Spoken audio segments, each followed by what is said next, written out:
Jaya Radha Madhava Kunja Bihari.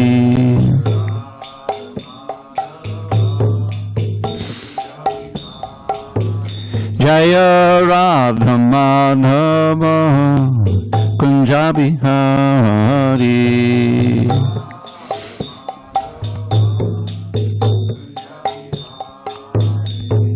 Gopi Janavallabha Girivaradhari.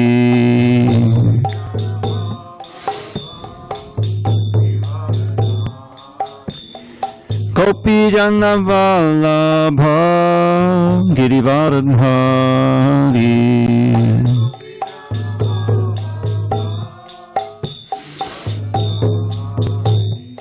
Yashoda Nandana Patajana Ranjana. Yashoda Nandana Patajana Ranjana. Yamuna Tira Vanachari. Yamuna Tira Vanachari.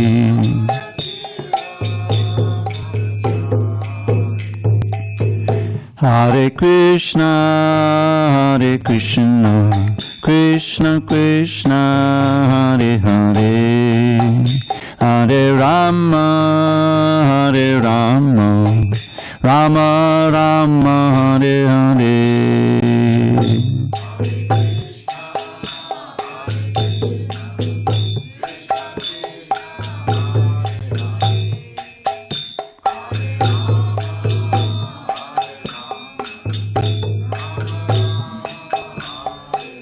Hare Krishna, Hare Krishna,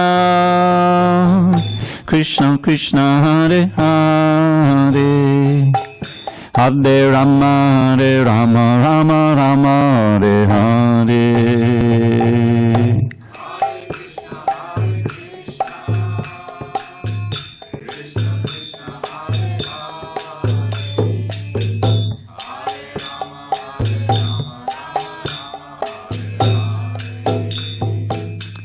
Jaya Radha Madhava Kunja Bihari.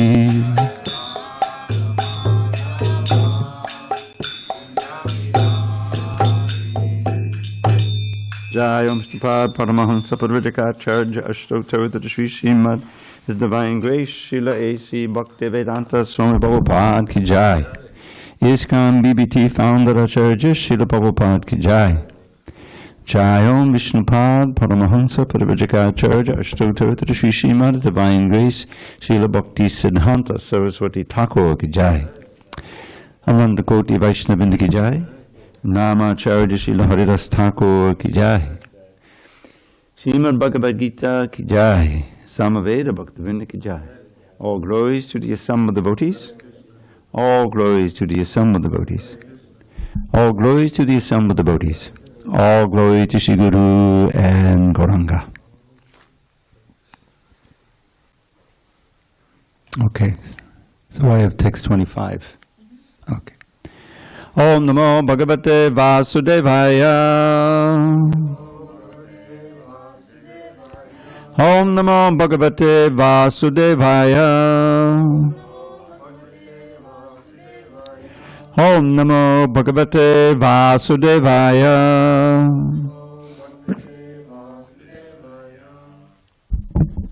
On this 23rd day of October 2024 in San Diego, we're reading from Srimad Bhagavad Gita as it is, translation and commentary by His Divine Grace A.C. Bhaktivedanta Swami Prabhupada. Chapter 13, Nature, the Enjoyer, and Consciousness. Text number 25 at the top of page 557.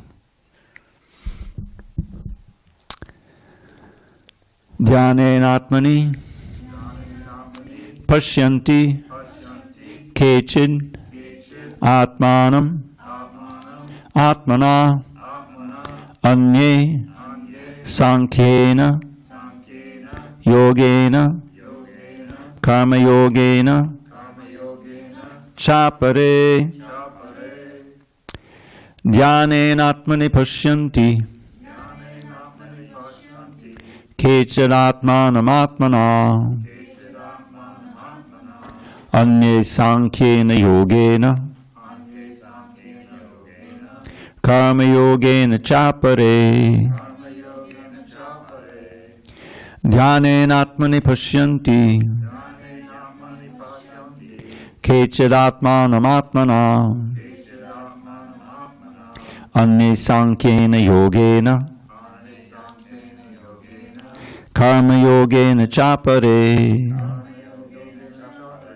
Dhyanenatmani pashyanti Kechidatmanam Anye sankhena yogena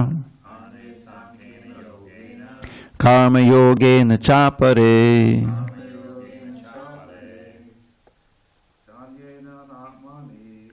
No. Sorry. Try it again.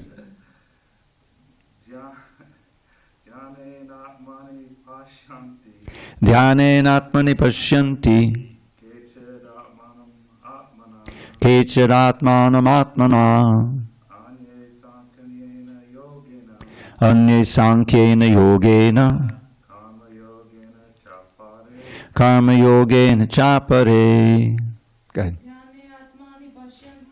Dhyanenatmani pashyanti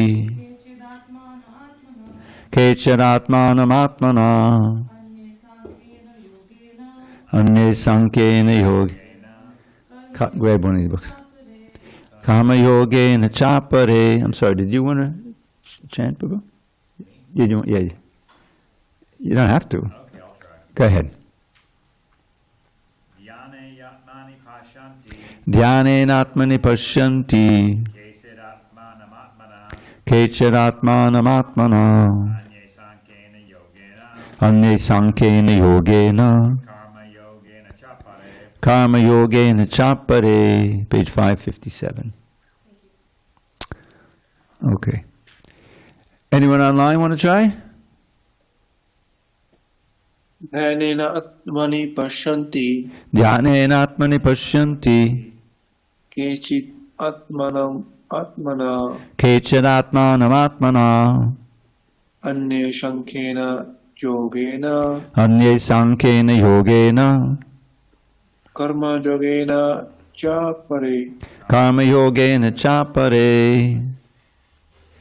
Okay. Dhyanena, by meditation, atmani, within the self, pashyanti, see. Kechit, some, atmanam, the supersoul, atmana, by the mind. Anye, others, sankhena, by philosophical discussion. Yogena, by the yoga system. Karma yogena, by activities without fruit of desire, shall also operate others. Lord Krishna says to Arjuna, some perceive the supersoul within themselves through meditation, others through the cultivation of knowledge, and still others through working without fruit of desires. Purport. The Lord informs Arjuna that the conditioned souls can be divided into two classes as far as man's search for self-realization is concerned. Those who are atheists, agnostics, and skeptics are beyond the sense of spiritual understanding. But there are others who are faithful in their understanding of spiritual life, and they are called introspective devotees, philosophers, and workers who have renounced fruit of results. Those who always try to establish the doctrine of monism are also counted among the atheists and agnostics. In other words, only the devotees of the Supreme Personality of Godhead are best situated in spiritual understanding, because they understand that beyond this material nature are the spiritual world and the Supreme Personality of Godhead, who is expanded as the Paramātmā, the Supersoul in everyone, the all-pervading Godhead.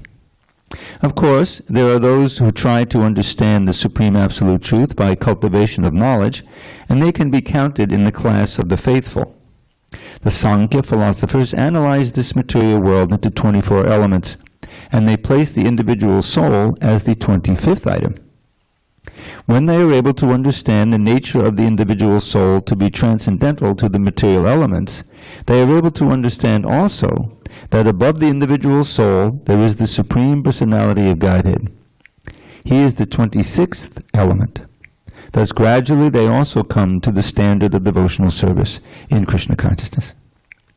Those who work without fruitive results are also perfect in their attitude. They are given a chance to advance to the platform of devotional service in Krishna consciousness. Here it is stated that there are some people who are pure in consciousness and who try to find out the Supersoul by meditation, and when they discover the Supersoul within themselves, they become transcendentally situated. Similarly, there are others who also try to understand the Supreme Soul by cultivation of knowledge, and there are others who cultivate the Hatha Yoga system and who try to satisfy the Supreme Personality of Godhead by childish activities. Om Jnana Timirandasya Jnanandana Shalakaya Chakshu Unmidatam Mena Tasmai Shri Gurave Namaha. I was born in the darkest of ignorance, but my spiritual master Srila Prabhupada opened my eyes with the torchlight of knowledge. I offer my humble obeisance unto him and all members of Sri Parampara. So, we have studied the key verse back in text 22. Purushat Bhakatisto hi bhungte pakati jangunang karananguna sangosya sadasadyoni janmasu. The living entity in material nature that follows the ways of life, enjoying or experiencing the three modes of nature, this is due to his association with that material nature, thus he meets with good and evil among various species. So how we associate with those modes, as I explained last time, is what determines our destiny. And these subsequent verses about the Supersoul is key, because the Supersoul is with us all the time. And he's trying to enlighten us, but we're not listening. So he's giving us instruction, how we can live according to our desires and fulfill our karma and all these different things. And then we get another body in next time, and he's with us again. But if we're not in a human form or body, then there's really no chance to advance spiritually. We can simply live out that life. He's also giving direction, crawl over there, run away, stop, whatever. But it's very rudimentary. But in the human form of life, the Supersoul is trying to enlighten us, but we're also especially in this age, absorbed in material things. So he comes externally as the gurus, the initiating guru, the instructing guru, Shiksha guru, and enlightened souls in general. And he comes personally sometimes as Krishna, sometimes as other avatar. Vyasadeva is also said to be an incarnation of Krishna, literary incarnation. And leaving the books that are sources of enlightenment, because the most important thing is the actual instruction. So Krishna is making all this effort to give us a chance to turn back toward him and to resume our natural place in the spiritual world as his eternal servants. So this function that we're performing now, which was so dear to Srila Prabhupada, the morning and evening programs, including the class in the Bhagavatam in the morning and the class in the evening on the Bhagavad Gita. Now, for many years, the Bhagavad Gita class, or the evening class, also considered a reading from the Nectar of Devotion we would have. And we used to do that here, but time is kind of short, and so we've stopped that. But the point is that these books that Prabhupada gave us are really, as I mentioned last night, this is the pramana. These are what we should accept as guides in our lives, and that can actually give us instruction what to do and what not to do in order to advance on the path. So that's what we're perceiving now. So now Krishna is giving different ways in which people try to reach the Supersoul, try to perceive the Supersoul. And some succeed in this way. They perceive the Supersoul through meditation, other cultivation of knowledge, through working without fruitive desires. But the most efficient way of perceiving the Supersoul is through bhakti. And it's interesting, I like to go back to this section, as you probably realized, if you've attended any of my classes, the second chapter of the first canto, right near the beginning of Bhagavatam. There's a whole lesson on on Dharma. What is Dharma? Which is a key. Understanding what real Dharma is a key to our success as human beings. There's this famous verse from the Hitopadesh. Hitopadesh means instruction for the benefit of humanity. You see, it's not a book Prabhupada translated, but we quote from it often, and this verse especially. The importance of dharma in human life. He says, the verse begins this way: Ahara nidra bhayamaitunangsha samanyamaitan pashubi naranam dharmo hitesham adhiko vishesho dharme nihina pashubi samana. So it begins with the list of 4 things, kind of animal propensities that we perform because we have these bodies: eating, sleeping, mating, and defending. We do that, and the animals do it, right? Narana and Pashubi Samana. Pashubi are animals, Narana are human beings. But so what's the difference? What's the essential difference? Dharmo hitesham adigo vishesha. The difference is, between human life and animal life, the essential difference is dharma. Dharma. And without dharma and hina, nothing but 4, two-handed animals, just walking animals on our hind feet. We're really not any better than the animals. And so then the question, well, what is that dharma? What is real dharma? And that was the question of the sages at Naimisharanya. The Bhagavatam was spoken for the 2nd time by Sutta Goswami. He was there when Shukadeva originally spoke it to Purikat Maharaj on the banks of the Ganges. The whole story about that. And it's just inconceivable. He was what is called a Shrutidhar. We're very rare today. Bhaktisiddhanta Saraswati was said to be a Shrutidhar. It means that whatever he read or heard, even as a child, he remembered his whole life. Can you imagine? He could recall it. Oh, that book, and boom, it's inconceivable. But in those days, back in the old days, life was much calmer. And you know why? No cell phones, no internet. Really, that's a big thing. It's distraction, all this distraction. So he was able to remember all 18,000 verses. Now, I just want to let you know about that, because often you read that, the Bhagavatam has 18,000 verses. Actually, it has 18,000 granthas, and I'm going to explain what a grantha is. Grantha is said to be like a knot, really a granthi, But it has another meaning, which is not so much a verse, but a configuration of, 32 syllables. Like we find in most of these verses of Bhagavad Gita. Like if the verse we chanted today, the 25, Dhyanen Atmani Pashyanti, Kechid Atmanam Atmana, that's 16.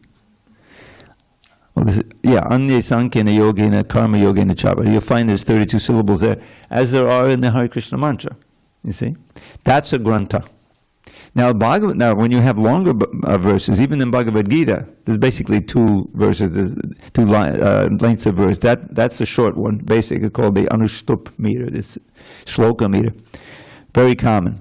But then there's a longer one you'll find in the 11th chapter, Kalosmi Loka Chayakrit, or even the 2nd chapter, Najayate Mriyate Bhakadachan, that's more than 32. Now, in Bhagavatam, you'll find much longer verses. And you'll find long passages that aren't verses at all. They're not poetry. They're prose. But even the prose is poetic. I'll give you an example. Om Namo Bhagavate Narasimhaya Namastejas Tejase Avadavir Bababaddanakabaddanang Shikarmashayan Randayatamo Grasa Grasa Om Swaha Abhyamatmani Bhuhishta Om Kshram. This is a prayer to Lord Nrsimhadev by Prahlad Maharaj, not in the 7th canto, but in the 5th canto. And basically what he's saying there, at the end of the purport to this, you have to visualize, go back basically 50 years. I'm sitting in a room in Los Angeles in the corner there in Watseka Avenue. There's a BBT office. And I was given the task of editing this chapter in the 5th canto so that the 17 books could come out in 2 months, which is miraculous. Anyway, so I was working day and night. And I come across this this prose passage. And at the end of the purport, Prabhupada says, anyone who wants to be free of material desires, any devotee, should chant this prayer of Lord Nrsimhadev, to Lord Nrsimhadev of Prahlad. I said, oh really? So I immediately memorized that whole thing, as you can see, I have it memorized. So even before it was printed in manuscript, you see. So here's what it means. Om Namo Bhagavate Narasimhaya. Om Namo Bhagavate Vasudevaya. I offer my obeisances unto the Supreme Personality of Godhead, Lord Nrsingadev. You know Lord Nrsingadev? Have you ever heard? Half man, half lion. Incarnation of Krishna. Very fierce. Om Namo Namaste Tejase. All obeisances to you, most powerful Lord. Tejase. Namaste Tejase, the Lord of all power. Namaste Tejase. Om Namo Bhagavate Narasimhaya. Namaste Tejase. Avaravir. Please be manifest. Please be manifest. There's a lot of repetition. It means that he's in high emotion, very intense. Avaravir Bhava. Please be manifest. Please be manifest in my heart. Avaravir Bhava. And with your Vajranaka and Vajradangstra, with your thunderbolt-like teeth and your thunderbolt-like claws, Karmashayan, my fruit of desires in my heart, my aspirations for material enjoyment. Tear them to pieces. Randaya. Rend means to tear, right? That's an English word. Did you know that? Rend, to rend a piece of it. Randaya, tamo grasa, and dissipate the darkness in my heart. Tamo grasa, om svaha, I offer oblations unto you. Abhayam. Please give me fearlessness in this world. Atmi, bhuyishta, om kshraum. Now the syllable kshraum is the seed syllable when you're worshipping the Shringadev. Most devotees don't even know about these, but you go on the altar and you do a arti. There are syllables for each deity. Like for Krishna it's Kleem, and for Radharani it's Shreem. But for Nrsingadev it's Kshraum. You can hear him, he's ripping apart Hiranyakashipu. There's a whole pastime, I'll tell you about it. So anyway, I'm chanting that, okay?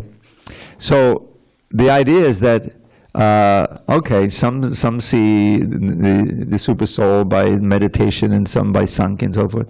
But the Bhaktas, they see the Supersoul reveals himself by the process of glorification and chanting.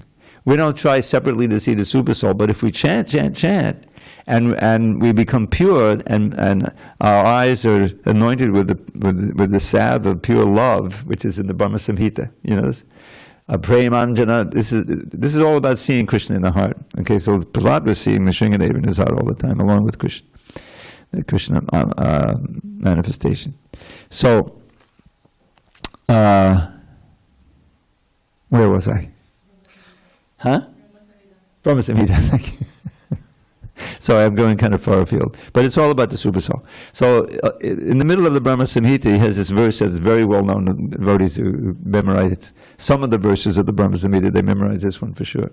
Premanjana churita bhakti vilochanena santak sadaiva hridayeshu vilokayanti yang shyama sundadama chinduguna swarupam govindamari purushantamaham bhajami.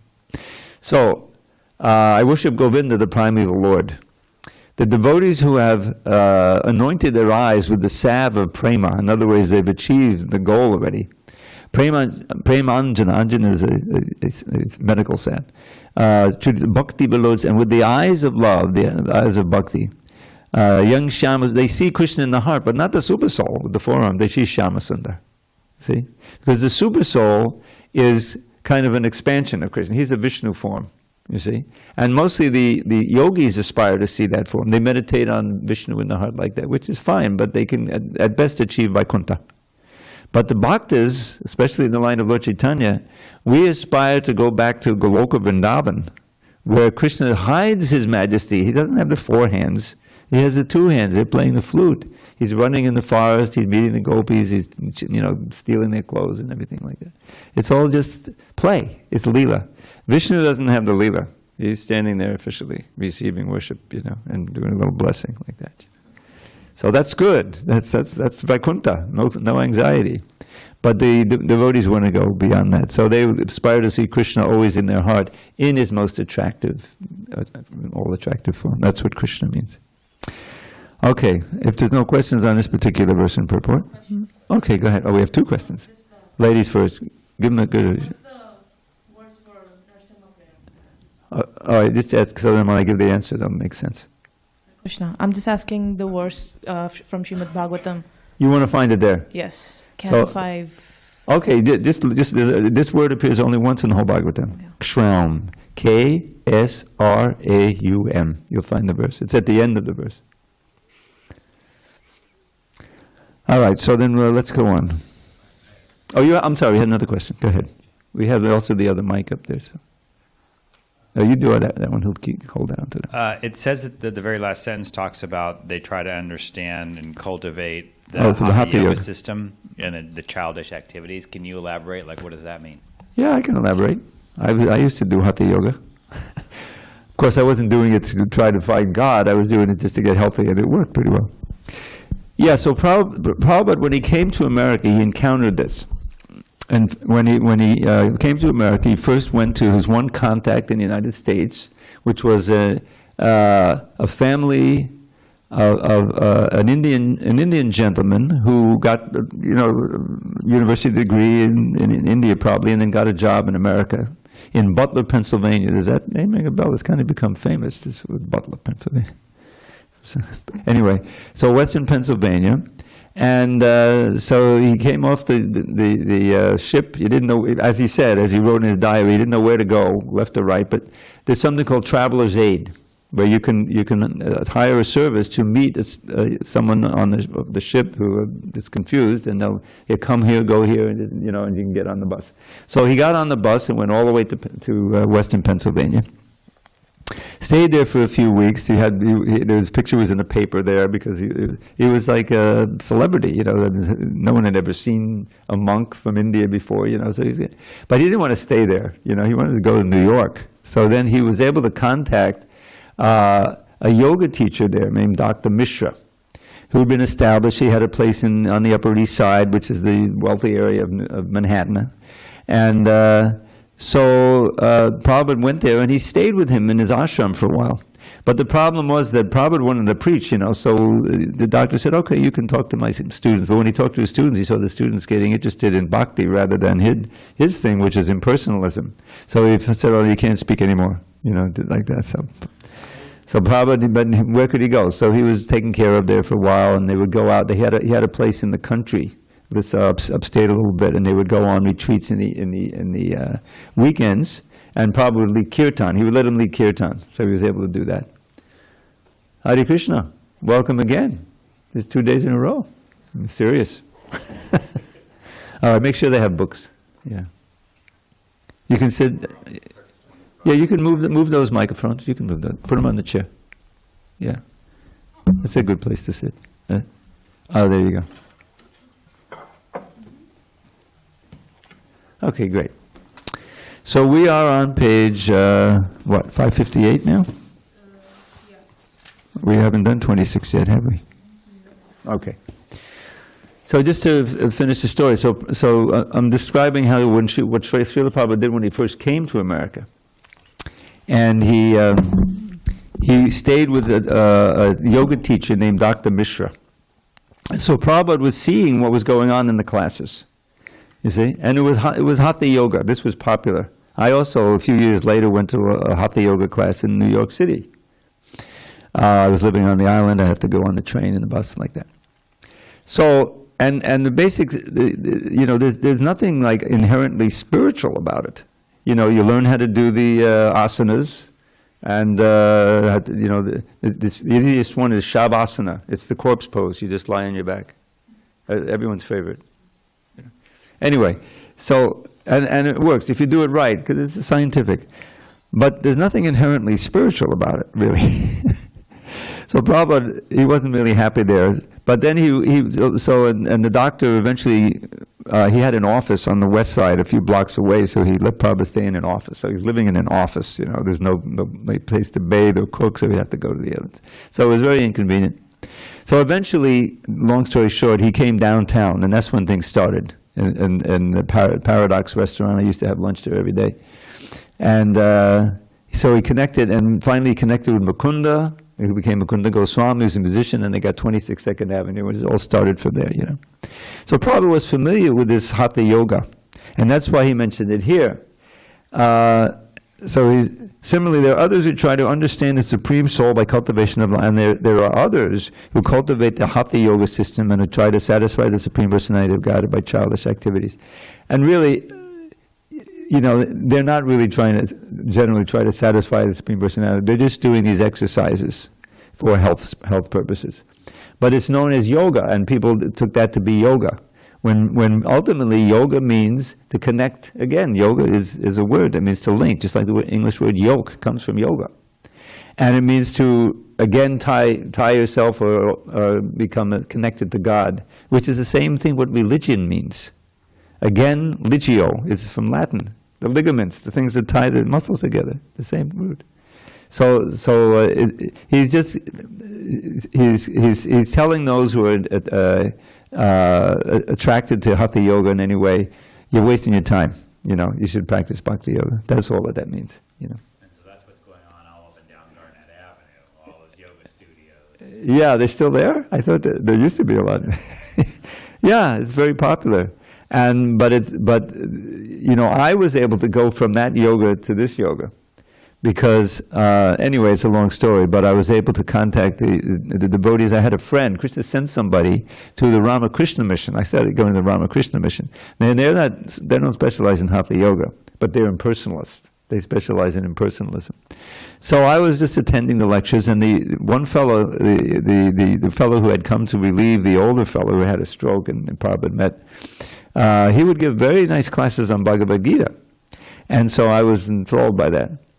But then there was a fellow who appeared from India, and the history is that the immigration laws were loosened in the early 60s, so that Indians could more easily come and settle in America. And so he came. He had a family back in India, but he came alone. He was an engineer and he was going to get established and then bring his family over. But he was a sold-out Ram Bhakta, Lord Ramchandra, and he saw that I had some receptivity to him, so he would tell me these stories about Ram. And then at one point he said, there's a Hare Krishna temple down in Brooklyn, and why don't we go there? Because I would see him on Sunday noon. They had their main program then in Ramakrishna, and then on Sunday night, just like we have here, they had the love feast. So okay, let's go down. I had a car. He had no car, so we drove down, and that was my first visit to the temple. I was kind of, what's all this? I came and there's the arti going on, and there's these figures. I knew who Krishna was and everything, but it was all too much, And then I saw these guys all dressed in orange, with these big plates of food. I didn't know what are they yogis or what, Because I was eating raw food, a lot of juices and things. I weighed less than I weigh now. I was skinny. Anyway, but I was attracted because I had, did the whole thing. And eventually I bought a book and I started chanting Hare Krishna and joined up there. So that's the story with the Hatha Yoga. All right, let's go on. We're on page 558, text 26. Anye tvevam ajananta shutvanebhyo upasate te pichata tadanteva mrityum shruti parayanaha. Again, there are those who, although not conversant in spiritual knowledge, begin to worship the Supreme Person upon hearing about him from others. Because of their tendency to hear from authorities, they also transcend the path of birth and death. Purport. This verse is particularly applicable to modern society because in modern society there is practically no education in spiritual matters. Some of the people may appear to be atheistic or agnostic or philosophical, but actually there's no knowledge of philosophy. As for the common man, if he is a good soul, then there is a chance for advancement by hearing. This hearing process is very important. Lord Chaitanya, who preached Krishna consciousness in the modern world, gave great stress to hearing because if the common man simply hears from authoritative sources, he can progress, especially, according to Lord Chaitanya, if he hears the transcendental vibration, Hare Krishna, Krishna Krishna, Hare Hare, Hare Rama, Rama Rama, Hare Hare. It is stated, therefore, that all men should take advantage of hearing from realized souls and gradually become able to understand everything. The worship of the Supreme Lord will then undoubtedly take place. Lord Chaitanya has said that in this age no one needs to change his position, but one should give up the endeavor to understand the absolute truth by speculative reasoning. One should learn to become the servant of those who are in knowledge of the Supreme Lord. If one is fortunate enough to take shelter of a pure devotee, hear from him about self-realization, and follow in his footsteps, one will be gradually elevated to the position of a pure devotee. In this verse particularly, the process of hearing is strongly recommended, and this is very appropriate. Although the common man is often not as capable as so-called philosophers, faithful hearing from an authoritative person will help one transcend this material existence and go back to Godhead, back to home. So this whole purport, after the Hare Krishna mantra part, is based on this verse by Lord Brahma. I think it's text 14, it's chapter 14, I don't know the text number, of the 10th canto.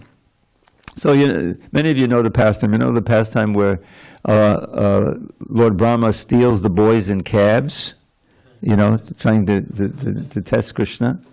And Krishna expands himself into exactly identical boys and calves so that the mothers and the cows won't be upset and they won't think that something happened to their calves and boys. And then for a whole year, which is just a blink of the eye in Brahma's world, he exactly, one of these miraculous things, he exactly duplicates all the idiosyncrasies, how they talk, Can a mother understand who a child is? Of course, if there's some imposter. But they didn't know that this was actually Krishna. They thought it was their child. And they were suckling the child, so all the mothers in Vrindavan got to suckle Krishna. And all the cows did also, because he was in the form of calves.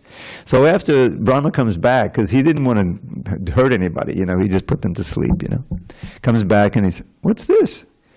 Krishna's there playing with the same boys and calves. I thought I put them in my mystic cave." And then he goes, "They're still there."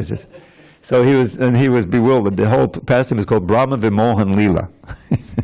So he gets down from his swan, and he offers obeisance with his 4 heads, and he gets up and again and again, and then he starts praying to Krishna. This little calf herd Krishna, it's not even a cow herd yet, it is calf herd. And so he offers these prayers, and they're very famous. There's a lot of commentary on them. And one of the prayers, this is tied in with Lord Chaitanya's Leela too. Because Lord Chaitanya, famously, in the 8th chapter of the Madhya Leela, he conversed with Ramananda Roy.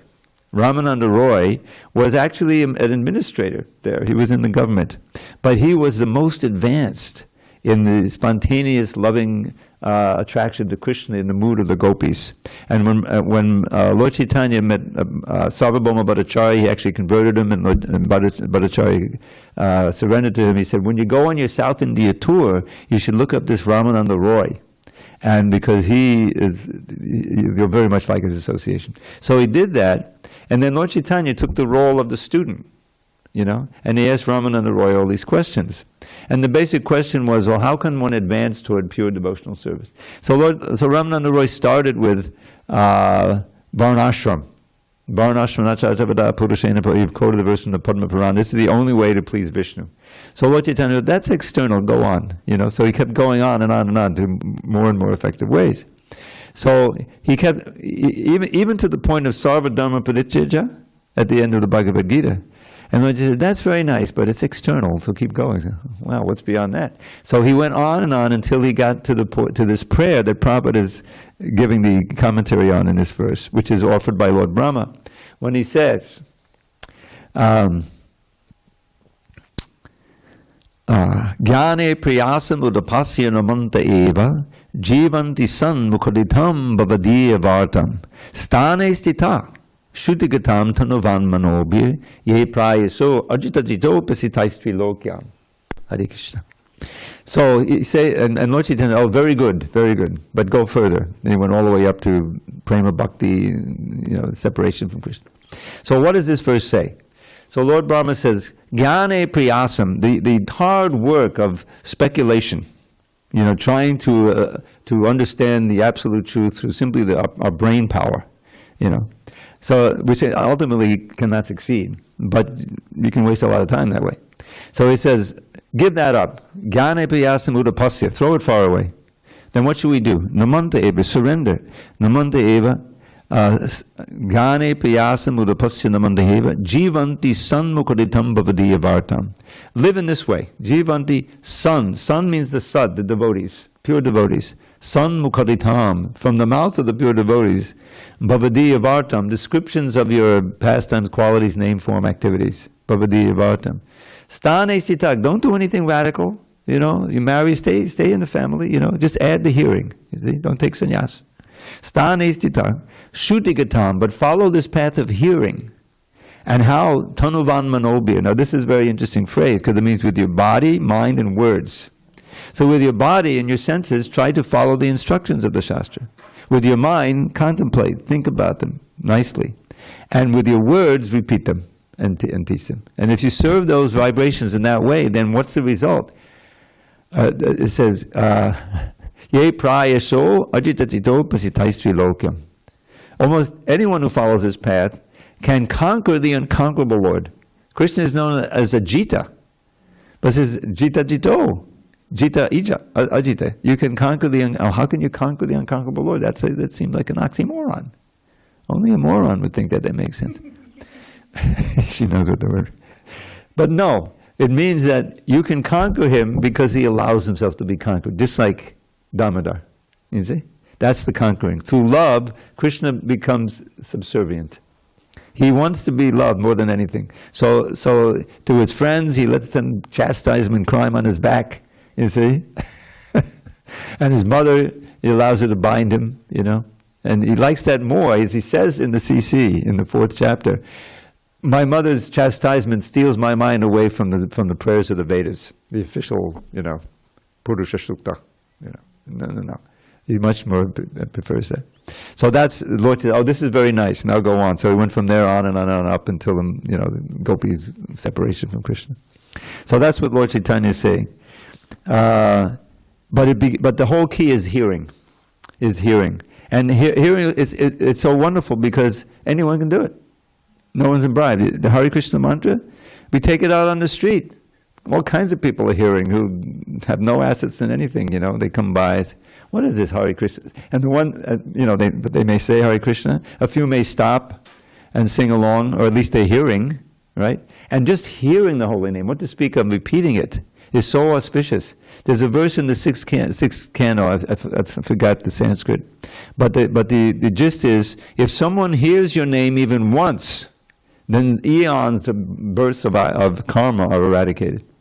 If they hear your name chanted purely, you know, not some cinema song or something, but then usually it says if they chant once purely, but even if you hear once.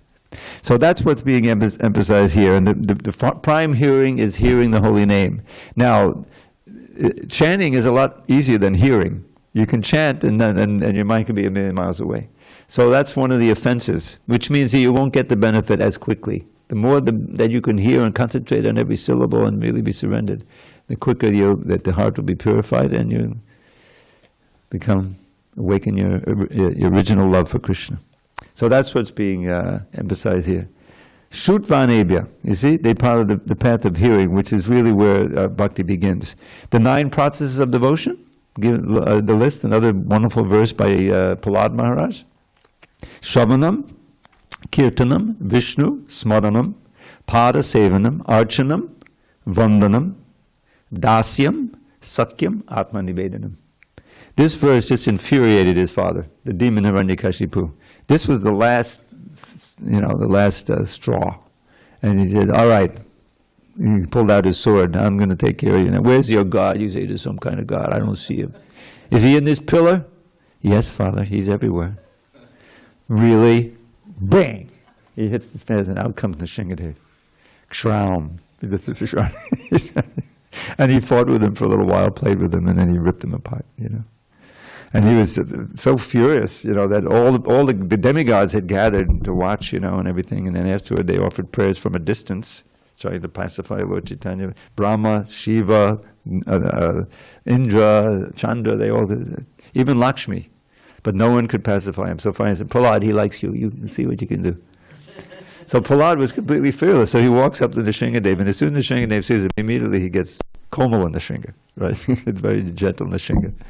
And he puts his hand on his head, and then Prahlad he's just 5 years old, but he was empowered to compose these beautiful prayers, just like Dhruva was empowered.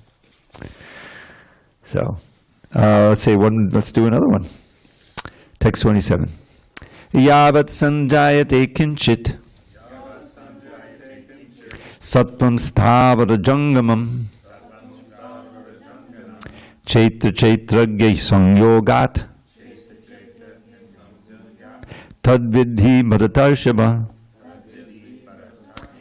O chief of the Bharatas, that's Arjun, a descendant of King Bharat. O chief of the Bharatas, know that whatever you see in existence, both the moving and the non-moving, is only a combination of the field of activities and the knower of the field. Purport. Both material nature and the living entity, which were existing before the creation of the cosmos, are explained in this verse. Whatever is created is but a combination of the living entity and material nature.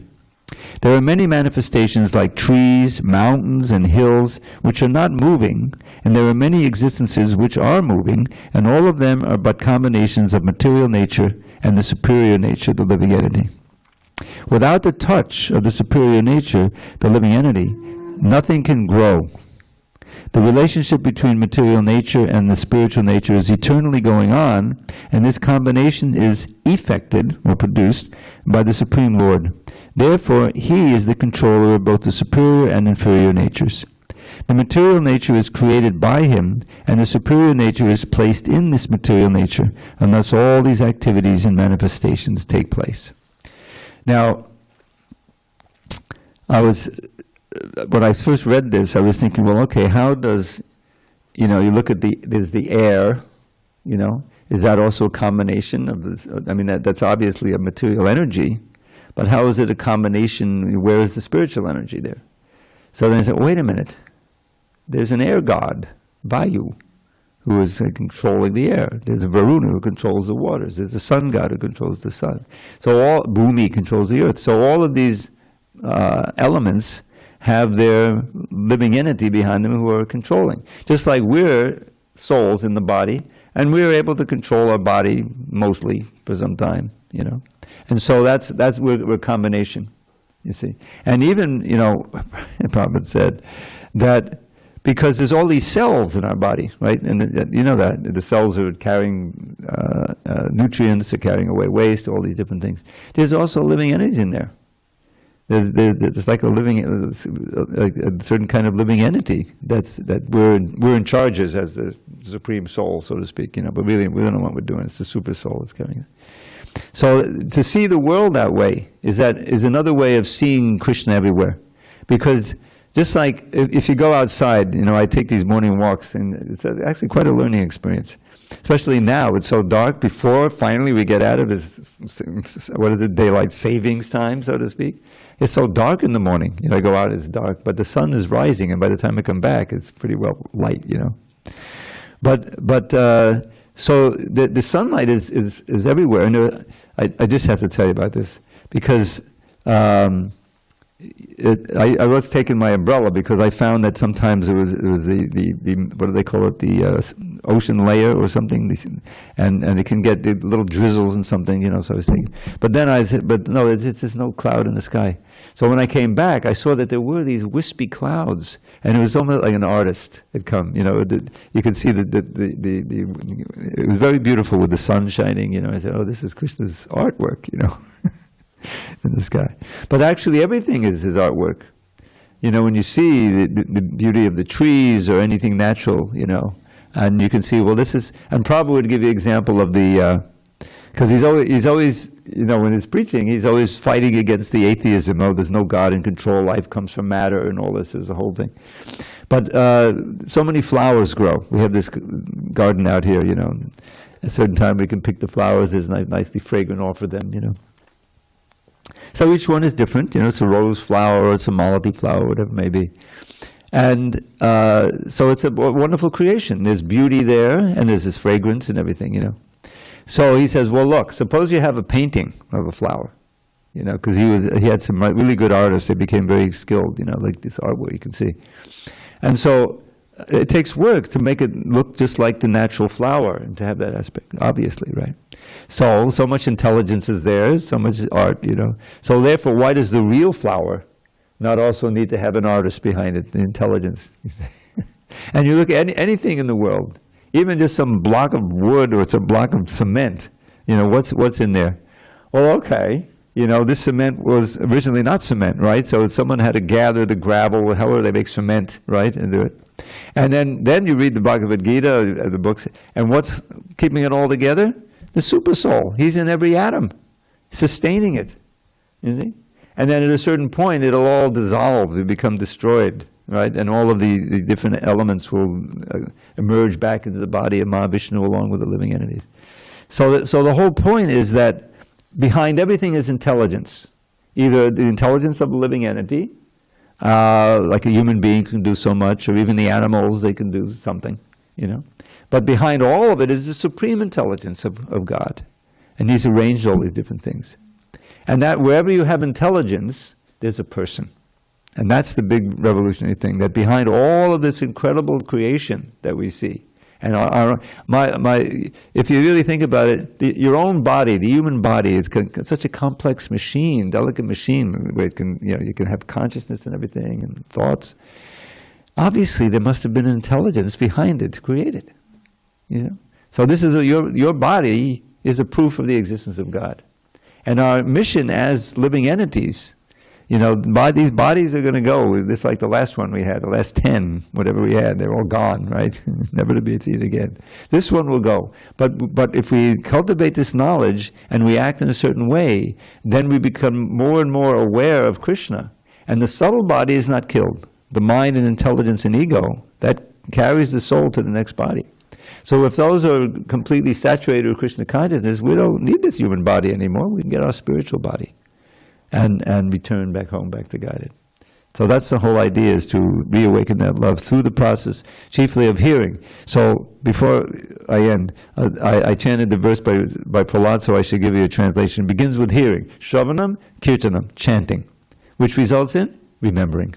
Shravanam, Kirtu, Vishnu, don't just hear or chant anything, hear about Vishnu, Krishna.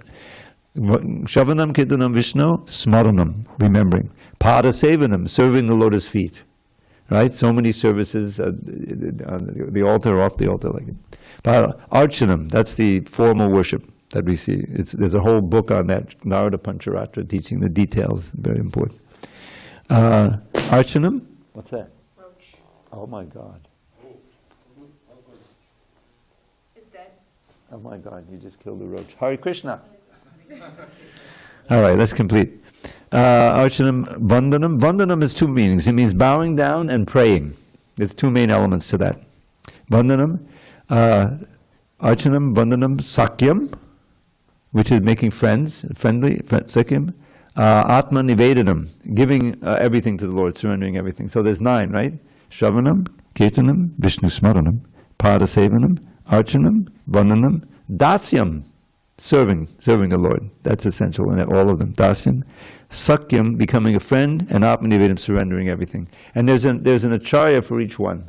Like for surrendering everything, Bali Maharaj, you know, who Vamana tricked him into surrendering everything. Remember the pastime, you know. So he became exalted.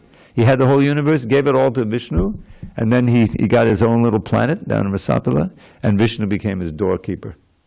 Who could imagine, you know?